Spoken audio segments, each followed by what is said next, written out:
Тусгай сурвалжлага нэвтрүүлгийн энэ удаагийн дугаартаа бид төрийн болон албаны нууцын тухай хуулийг онцолж байна. За яагаад гэвэл засгийн газар энэ хуулийг өөрчлөх ийм хуулийн төслийг боловсруулах явж байгаа юм байна. За нөгөө төвөр олон нийт төрийн үйл ажиллагаанаас ил тод нээлттэй байдлыг хүсэж байна. Ийм игцэгтэй үе таарч байна. За ийм учраас бид энэ холбогдох судалгаануудыг уншлаа. За бас холбогдох судлаачдтай нь уулзлаа. Тусгай сурвалжлага нэвтрүүлгийг хүлээж авч үзнэ үү? Монголын нууц товчоо эзэн богд Чингисийн их засагт бичснээр хааны хишигтэн цэрэг хэвтүүлгийн тоог нууцалдаг. Асуусан хүнийг агт мориор торгож, задруулсан хүнийг 100 удаа шийдэмдэж шийтгдэг байж. Онцгой нууц задруулвал алах ял оноо гэх боловч тэрхүү нууцад юу багтдаг байсныг өнөөдрийн бидж мдээгүй ирлээ. Улсын нууцын жагсаалтыг эрх зүйн актаар баталж, салбар хүрээг нь тоолсон он цаг бүр сүүлийн хаж. 1945 оноос эхлэн 1995 оныг хүртэлх 50 жилийн хугацаанд сайд нарын зөвлөлийн тогтоолоор улсын нууцын жагсаалтыг баталж иржээ. Төр улс гэж байвал мэдээж нууц гэж байдаг. Гэхдээ энэ бол ерөөсөө үндэсний аюулгүй байдалтай холбоотой, төр улсын нийтлэг хэрэгшигтэй холбоотой асуудлаар. Энд чинь улс орнууд өнөөдөр бас ямар орчинд байгаа вэ? Үеийн үед л ийм өрсөлдөөн, тэмцэл, тийм утгаараа одоо юу гэдэг аливаа улс болгон таниулын байгууллагатай, хууль сахиулах байгууллагатай. За тэгээ төрийн нууцтай. Энэ бол одоо ингээд жишг. Сайд нарын зөвлөлөөс 1945 онд 12, 1955 онд 14, 1964 онд 58 салбар хүрээний мэдээллийг улсын нууцад хамруулсан. 1975 онд нууцад хамаарах мэдээллийг байгуулгаар нь жагсааж 610, 1988 онд эргээд төрийн нууцыг салбар хүрээгээр нь тодорхойлох болж тухайн ондоо 61, 1991 онд 47-г улсын нууцад авсан байдаг. Ардчил анхалж эхлэхдээ ил тод байдлын хувьд галааснс гэдэг юмар хэлсэн шүү дээ. Ардчилсан хувьсгалын дараа батлагдсан 1992 оны үндсэн хуулиар төрийн нууцыг зөвхөн хуулиар тогтоон хамгаалах шийдэл гаргасан. Үндсэн хуулийн 16 дугаар зүйлийн 17-д иргэн нь төр, түүний байгууллагаас хууль ёсоор тусгайлан хамгаалвал зохих нууцад хамаарахгүй асуудлаар мэдээлэл хайх, хүлээн авах эрхтэй болохыг тунхагласан юм. Мөн хүний эрх, нэр төр, алдар хүндийг улсын нууцыг батлан хамгаалах, үндэсний аюулгүй байдал, нийгмийн хэв журмыг хангах зорилгоор задруулж үл болох төр байгууллага, хувь хүний нууцыг хуулиар тогтоон хамгаална гэсэн юм.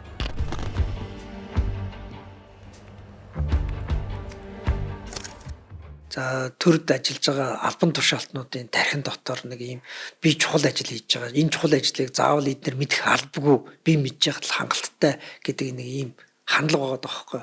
За энэ хандлага энэ нэг уламжлалт маягийн соёл чи өөрөө одоо чөлөөд арчилсан нээлттэй нийгэмд байх соёлыг оруулж ирэхгүй түлхээд байна. Тэрний хамгийн тод илэрхийлэл нь одоо нууцтай холбоотой асуудал. Улсын хурлаас арчилсан үндсэн хуульд нийцүүлж төрийн нууцын анхны хуулийг 1995 онд баталснаас гадна байгууллагын нууцын тухай хууль, төрийн нууцын жагсаалт батлах тухай хуулиудыг гаргасан юм.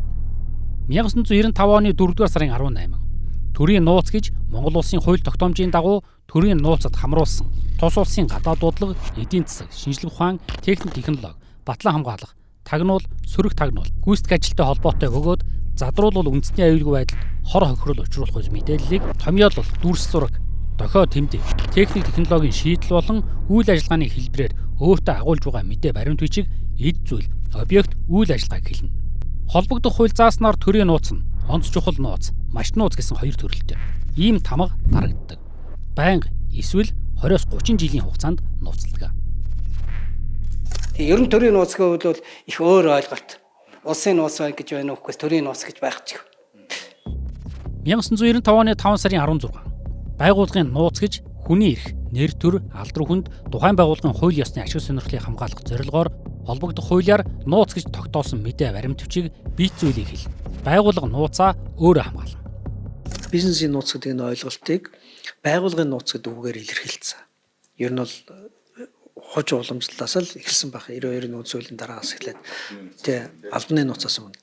Тэгээ энэ байгууллагын нууц гэдэг ойлголт гаргаад ирсэн чинь байгууллага гэдэг тхэн аврах юм байгангуудаа төр ч гэсэн байгууллага мөн штэй гэдэг агуулгаар нөгөө төрийн нууцаас гадуур дахиад одоо байгууллагын нууц гэдэг нэрийн дор нууцлахгүй байх ёстой мэдээлэл нууцлах сонирхол төрд ингээ байнга илэрхийлэгдээд яваад байсан. Гэтэл энийгээ бүр дахиад албажуулаад албаны нууц гэдэг үг оруулж ирээд дахиад ингээ одоо баталгаажуулсан. 2016 оны 12 дугаар сарын 1 албаны нууц гэж задруулах, өргөдүүлэх тохиолдолд салбарын болон төрийн байгууллага бусад хуулийн этгээдийн ашиг сонирхолд хохирол учруулах төрийн хамгаалтанд байх мэдээллийг хэлнэ. Албаны нууц мэдээлэлд нууц гэсэн бичиглэлтэй тамга дардаг. Уг нууцыг 10 хүртэлх жилээр нууцлж болдог. Нуух юм байдгийн бол тэр онцгой тэр нуух юм байдгийн бол тэрийг харин тэр төрийнхөө хуулинд нь хуульчлах хэрэгтэй. Албаны гэж одоо тусдны юм эле болоо юм гаргаад үүднээсээ аваад даргыгаа хүртэл тэгд нуудаг. Тэгээд хийхгүй дэмий юм хийдэг. Энэ юмыг одоо зогсоох хэрэгтэй.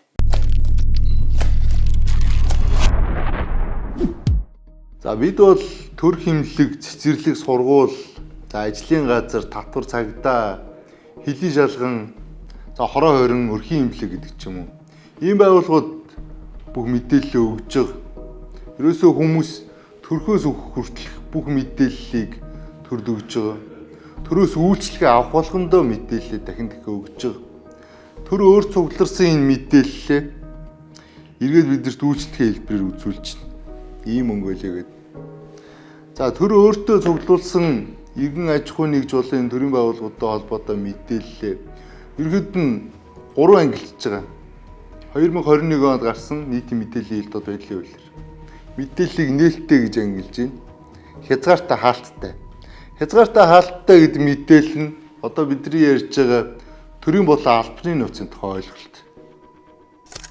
Сүүлийн жилүүдээс одоо авилгын төсвөлийн индекс дээр гол одоо манай дээр сөрөг одоо дүнэлт өгж байгаа энэ гол үзүүлэлт дээр бооруулж байгаа асуудлууд нь юу вэ гэхээр төрийн мэдээлэл үйл ажиллагаа нээлттэй ил тод бос байгаад байна. Дээр нь иргэдийн мэдэх хэрэг ажил хүний эрхийг хангах асуудал бол их тоглолттой байна гэдэг байдлаар бол ийм зөвлөмжүүдийг өгж байгаа. Тэгэхээр энэний цаана мэдээж энэ төрийн байгууллага өөрөө мэдээлэлхөөс татгалзаж байгаа иргэдтэй одоо яг энэ тодорхой үйл ажиллагааныхаа чиглэлээр мэдээлэл өгөхгүй байгаа нь асуудал маань бол яг энэ албаны нууцтай тодорхой хэсэг нь бол хамаарч байна. 2017 онд төрийн болон албаны нууцын тухай хуулийг мөрдөж эхэлснээс хойш 62 байгууллага 928 мэдээллийг албаны нууцад бүртгүүлсэн байна. Тагнуулын ерөнхий газраас 2025 онд албаны нууцын жагсаалтад дүн шинжилгээ хийжээ. Тэд төрийн 59 байгууллагын албаны нууцад хамруулсан 882 мэдээлэлд дүн шинжилгээ хийсэн байна. Тэгэхэд нийт мэдээллийн 31% буюу 274 нь нууцлах үндэслэлгүй. 6.1% буюу 54% нь хувь хүний нууцад хамаарах мэдээлэл байжээ. Шаардлагагүй мэдээллийг нууцлсан байна гэж шүү дээ. Аль байгууллагууд дээр хамгийн их байна одоо.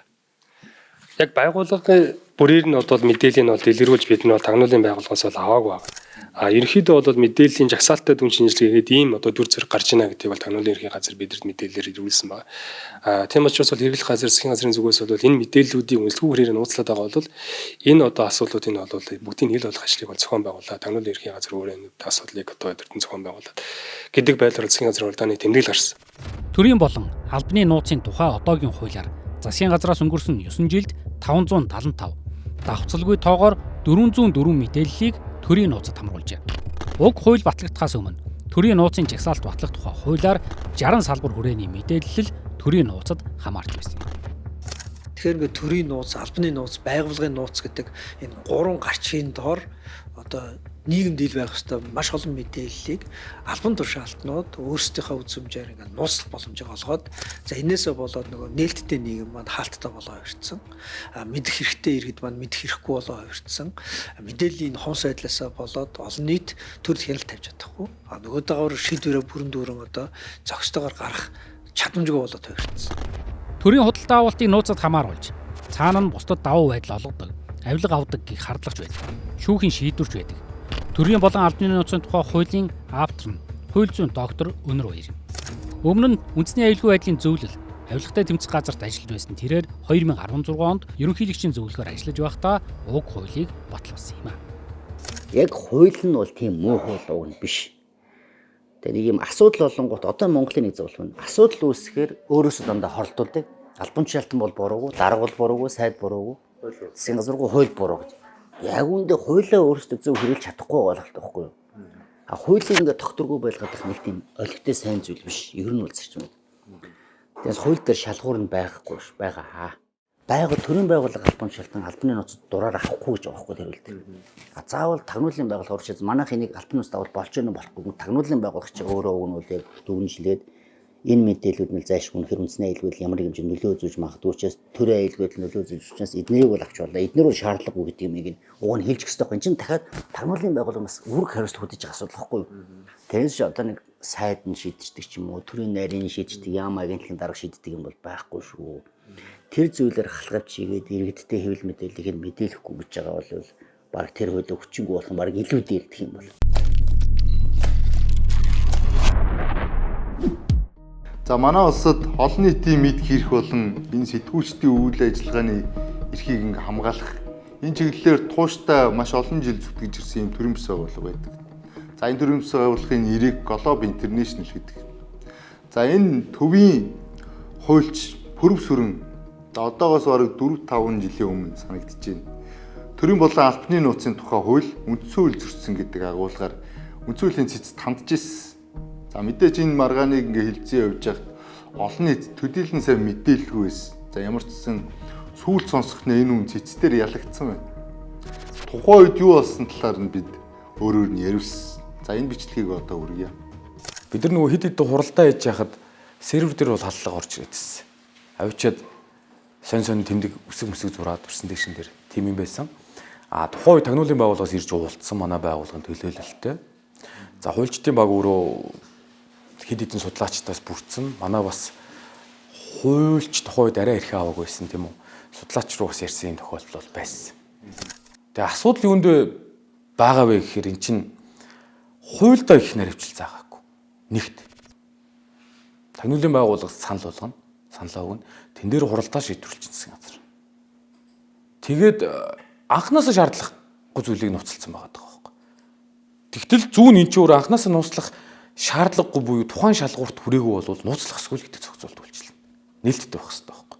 Гэхдээ тэр мэрэгжлийн байгууллага байна шүү дээ. Би одоо мэрэгжлийн байгууллага гэж хэлнэ нэрээ. Тагнуулын ерөнхий газрыг. Энэ бүх албаны нууц дээр чинь тэр хяналтыг тавиад санал өгөх хэрэгтэй шүү дээ. Хаана вэ? Тэр улс төрийн зорилгоор нууцлаад байгаа юм бол нууцлахгүй байхад нь санал өгөх хэрэгтэй, ил болоход санал өгөх хэрэгтэй шүү дээ. Хаана вэ? Тийм л вэ? Тэрөөсөө л хариулт бол энд л байна. Албаны нууц гэдэг одоо тамга дардцыг хэн дардыг? Албаны нууцыг бол мэдээж энэ чинь нөгөө төрийн нууцын зэрэглэлээр төрийн нууц бол мэдээж онц нууц маш одоо нууц гэдэг энэ зэрэглэлтэй. Албаны нууц бол нууцын зэрэглэлтэй байдаг. Тэгэхээр төрийн болон албаны нууцын тухай хууль заасны дагуу нууцын зэрэглэлтэй энэ албаны нууцыг бол мэдээж хуулийнхаа хүрээнд бол энэ одоо төрийн нууцын одоо асуудал хариуцсан тухайн байгууллагын ажилтан за дээр нь байгууллагын удирдлагууд бол энэ тал би бол одоо хадгалт хамгаалалт ашиглалтыг хариуцсан явж.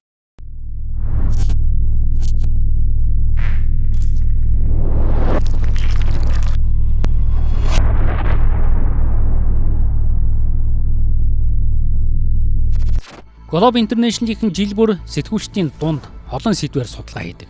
Сүүлд хийсэн судалгаагаар олон нийтэд мэдээлэл түгээх үндсэн ажилтай сэтгүүлчид төрийн байгууллагын албан тушаалтнуудын мэдээллээ нууцлах хинэрхлээс болж ил тод нээлттэй байх ёстой мэдээллийг авч чадахгүй байгаагаа дурджээ. Манайх сүүлд нэг сэтгүүлчтэй аюулгүй судалгаа 3 жил хийж байна.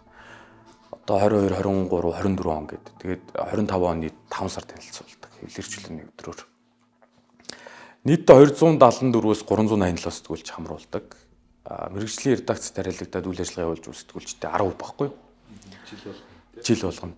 Нэг номерт мэдээлэл авахтай холбоотой харилцаа зөрчигдгөө гэдэг.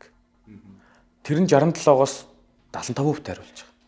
Тэгэхээр мэдээлэл олж авч чадахгүй байгаа нь маш өндөр байгаа. Гол одоо түүхийн хідээ бид нар бэлтгэж чадахгүй байгаа шүү дээ, тийм үү? Мэдээлэл бэлтгэх.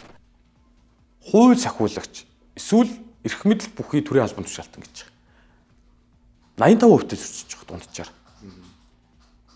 Тэд нар ямар шалтгаан хэлдэг? 3 дугаарт одоо тэр мэдээлэл авахтай холбоотой харилцаан дээр чинь нэг жишээ хэлье. 21 оны нийтийн мэдээллийн ил тод байдлын тухай хууль бол мэдээллийн ил тод байдлаа мэдээлэл авах эрхийн тухай хуулийг шинжилсэн хариулга байхгүй юу? Одоо дэлхийн 137 орнд тусгаас яг мэдээлэл авах холбоотой харилцааг зохицуулсан хуультай байна.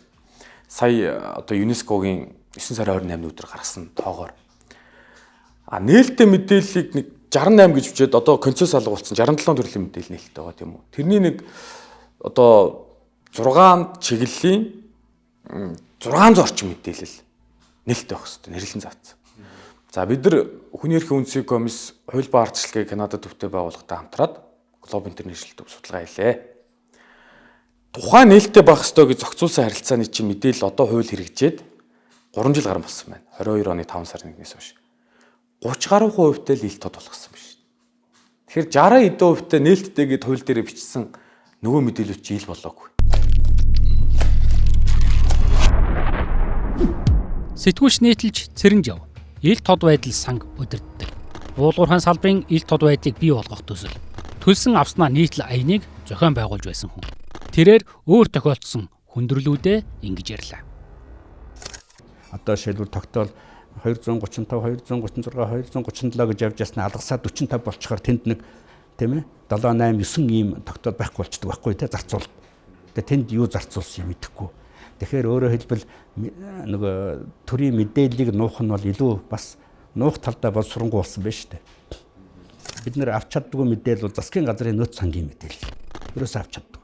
Монгол банк дээд зэргийн халттай байгуулга байна. Дээд зэргийн Монгол бараг цорын ганц. Тэр бүхэл бүтэн өндөр барилгыг хүртэл те улсын нууцд оруулж байгаа барьцдаг. Тэр өндөр барилга барьсан шүү дээ. Тэр нөгөө төрийн өмчийн хорооны ард талд Монгол банкныхаа барилгыг хууль зүйн яамны хотод нь төрийн нууцд оруулж байгаа барьчихсан те. Төрийн нууцд оруулж байгаа барьчихсан. Хууль зүйн авч бас тийм үү? Бас тэгс энэ хоёр барилга хоёулаа нууцд оруулж байгаа барьчихсан. Тэгээ төрийн захиргааны байгууллагын албан хаагч нар тэрийг байгууллагын нууц юм аа гэж зогсоод байвал бид нар маш олон хулгай, маш олон одоо хууль бус үйл ажиллагааны хажуугаар ингээ харахгүй чихэндүлийн сэтгүүлч тэрийг олж мэдэх боломжгүйгээр явах гээд олж мэдсэн ч тэрийг олон нийтийн сүлжээнд хилцүүлж нэр устдаа шүүмжилж мэдээ хийх боломжгүй нөхцөл байдал руу явна гэсэн. Бид нар 2015 оны ирээгүй үйл тэгээд 17 онд хэрэгжиж эхэлтэй аваачаад төрийн нууц мэдээллийг олж авах гэдэг эрүүгийн бие даасан гэмтэрхтэй болсон. 19-11 дугаар зүйлээр. Энэ аль ч усад байхгүй шүү дээ. Тухайн төрийн нууц ямар тохиолдолд задардаг юм бэ гэхээр ажил үүргийн үед мэдчих буюу итгэмжлэн хариуцсан этгээдээс задруулах юм уу өргөдүүлэх тохиолдолд гэмтрийг واخгүй. Өмнөх зохицуулт юм байсан. Гэтэл одоо төрийн нууцыг та эсвэл би хүлээгээд аваад эсвэл санаанд байж байгаад энэ хогийн савнд нууц гэдэг тэмдэгтэй материал авах юм бол би олж авсан гэдэг хэрэгээрээ тагнуулын байгууллага шалгагдаад цаашдал гин буруугийн асуудал хэлцэгдээд тэгээ улмаар хорих яллын асуудал яригдах болчиход байгаа байхгүй.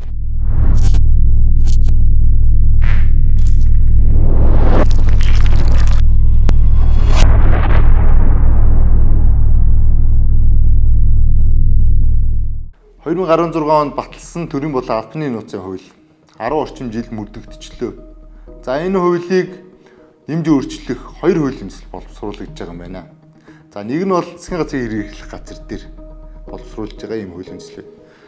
Агуулгын ингээ харангуут албаны нууцын энэ холбогдлолтой харилцааг энэ хуулиас хасах хамт өргөн мэдүүлсэн 40 гаруй хууль байна. За энэ дотор дурддагдсан тэр албаны нууцтай холбоотой мэдээллүүдийг юм хасах ийм агуулгатай хууль нэмсэл явж байгаа юм байна.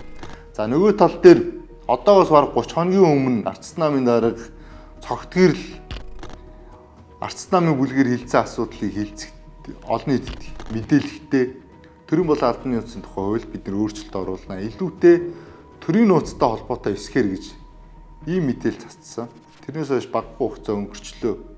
За энэ хоёр хуулийн төсөл ер нь хэр агцтай явж байна. Хизээ улсыг хурл өргөн барих вэ, хизээ хилцүүлэх вэ гэдэг. Юуг зохицуулах, ямар үр дүн гаргах юм гээд. Бид нар хоёр хариуцлагатай аль тундшаалтнаас энэ талаар тодруулсан. Төрийн болон албаны нууц гэж хавтгайруулж их одоо мэдээллийг нууцлах нь үр дүнгүй бөгөөд илүү хортой байна. Тэм учраас засгийн газраас бол энэ төрийн болон албаны нууцын тухай хуульд өөрчлөлт оруулах, хуулийн төслийг боловсруулад ингэ ажиллаж байна. За энэ хүрээндээ бол албаны нууц гэдэг ойлголтыг ер нь байхгүй болгоё. Нэгдүгээрт. За бид яагаад ингэж хэлж ийм гэхээр нэг талаасаа бол төрийн үйл ажиллагаанд ил тод нээлттэй байдлыг хангах нь өөрөө авилга ашиг сонирхлын зөрчлөөс ангид ажиллахад хэрэгтэй. Ард түмний мэдэх хэрэг. ард түмний хяналтанд байх. Аливаа төрийн эрх мэдэл бол ард түмнээс уг сурвалжтай. Тэгэхээр төрийн үйл ажиллагаа ил тод нээлттэй байх хэрэгтэй. Цаана татварлагчдын мөнгө хөрөнгө байна. Энэ үднээсээ ингэж ийм бодлого барьж байгаа. Нөгөө талаасаа энэ нууцыг хадгалах хамгаалах үйл ажиллагааг илүү оновчтой зөв зохион байгуулахад энэ бас хэрэгтэй. Шаардлагагүй олон зүйл нууцлчаад тэнд хүн хүчээ зарж, хөрөнгө хүчээ зарж явах биш. Нууц байлгах ёстой. Энэ өнөөдөр глобал орчин нөхцөлд Монгол орны эрх шийг хамгаалах үндэсний аюулгүй байдалтай холбоотой асуудлаа яг зөв тодорхойлж, зөв хамгаалах нь зүйтэй юм а гэж ингэж үзэж энэ концепц үзэл баримтлалын хүрээнд хуулийн төслөө боловсруулад ажиллаж байгаа. За үр дагаврын тухайд одоо албаны нууц гэхэр чинь төрийн байгууллагын одоо албаны нууцын тухай яриад тий. Тэгэхээр төрийн байгууллага дээр байж байгаа тэр албаны нууцын тамхтай бүх зүйл одоо ил болох уу? Одоо хууль батлагснаар үр дагавар. Хоёр тэгвэл нөгөө байгууллагын нууц гэдэг ойлголт төрийн өмчт компаниуд чинь тэр байгууллагын нууц гэдгээрээ тэнтэй ингээд нууцуд нь үлдчих юм шүү. Гэхдээ ер нь бол төрийн байгууллага, төрийн албаны харьяа одоо үйлдвэр компаниуд бүгдэнд нь бол ер нь бол төрийн болон албаны нууцын тухай үйлчилж байгаа.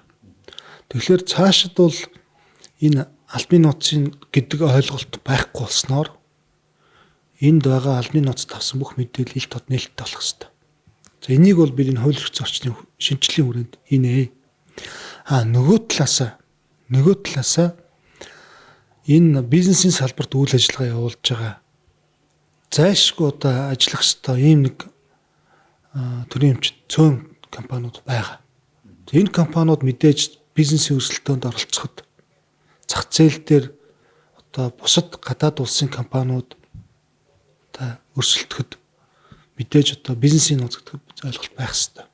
Тэгээ энийг бол бид харин энэ одоо хууль эрх зүйн орчны хүрээнд бас энэ одоо бизнесийн өрсөлдөөнтэй холбоотой асуудлыг байгууллагын нууцаар одоо зохицуулах боломжийг нь бас бүрдүүлнэ гэж ойлгож байгаа.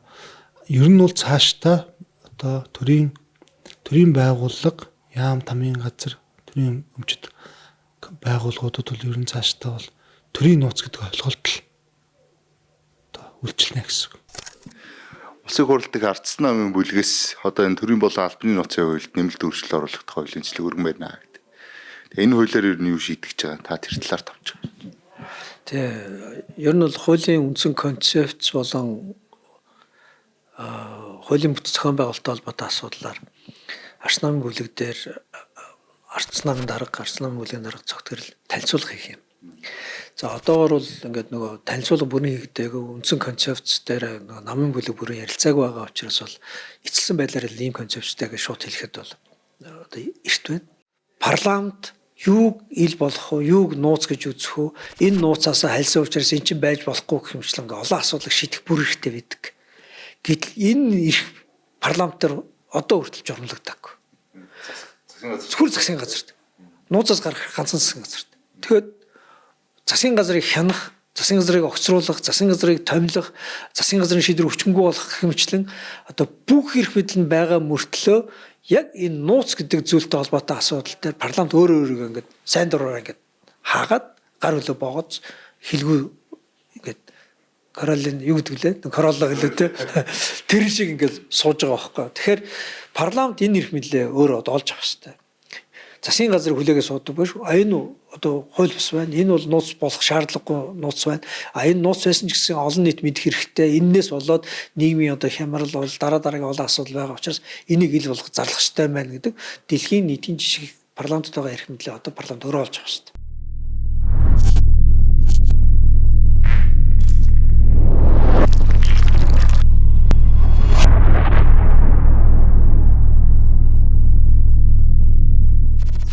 Төрийн үйлчлэгээний үндсэн зарчим бол ил тод нээлттэй байдал. Гэхдээ төр хинээс ч асуухгүйгээр нууцаа өөрөө тогтно. Одоо засаглаж байгаа энэ засгийн газар сөрөг хүчийн ардсан намынхан бол аливаа нууцыг бол хавтгааруулан тогтоохгүй гэдэг дээр санал нэгтэй байгаа юм байна. Засгийн газар дээр одоо боловсруулж байгаа хуулийн төсөл дээр албаны нууц гэдэг үгийг хасгаж байгаа. Харин засгийн газар чинээр томилогдсон хууль зүйн дотоод хэргийн сайд энэ хоёр ариун өөр юм ярьсан. За энэ одоо бичлэг нь байна. Төрийн болон албаны нууцын тухай хуулийг миний бие шинжсэн найруулах хэлбэрээр бүрэн өөрчилж улсын их хурлд оруулж ирнэ гэсэн итгэл үнэмшилтэй байна. Ингэхдээ төрийн нууцын тухайтад улсын их хурл төрийн нууцад ямар нууцыг оруулах вэ гэдгийг улсын их хурл шийддэг байх ёстой. Одоогийн хуулиар төрийн нууцад оруулах гаруулах асуудлыг Монгол Улсын засгийн газар шийдэж байгаа. Гүйцэтгэх эрх мэдлийн байгууллага нь өөрөө шийдээд байгаа юм. Тийм учраас энэ нууцтай холбоотой асуудал ард түмний төлөөллийн байгууллагын улсын их хурлын хяналтаас гарчаад байгаа юм. Та бүхэн анзаарч байгаа бол төрийн нууцаас ийм мэдээллийг гаргахаар Монгол Улсын засгийн газар шийдвэрлээ гэдэг мэдээнүүдийг сүүлийн хэдэн жил үзээд байгаа. Улсын их хурл мэдэхгүй, гишүүд та бүхэн маань мэдэхгүй байна. Тийм учраас би энэ нууцтай холбоотой асуудлыг хуульчлаж яг ямар асуудлыг төрийн онц чухал маш нууц гэж үзэх үү гэдэг би жагсаалтыг улсын их хурл батлах ёстой гэсэн итгэл үнэмшилтэй. Ийм үзэл баримтлаар би нууцын хуульд өөрчлөлт оруулах хуулийн төслийг санаачилж Монгол Улсын ерөнхий сайд танилцуулна гэсэн ийм бодолтой байна. За өөрөөр хэлбэл энэ хоёр бол засгийн газар одоо нууц тогтоож байгаа энэ эрх мэдлийг улсын их хурл руу шилжүүлэх тухай ярьж байна. Энэ концепт засгийн газар дээр одоо байхгүй байна. Тэгэхээр энэ шийдвэрийн одоо хууль зүйн дотоод хэргийн сайдын энэ хүс сонирхлыг ерөнхий сайд залдан шатар хүлээн зөвшөөрөх үгүй юу? Энэ дахиад нэг асуудал. За энэ талаар дараагийн улс төр үйл явдал парламентын ордонд дахиад яригдах үстэй. Тусгай сурвалжлага нэвтрүүлгийн төрөд өндөрлөж байна.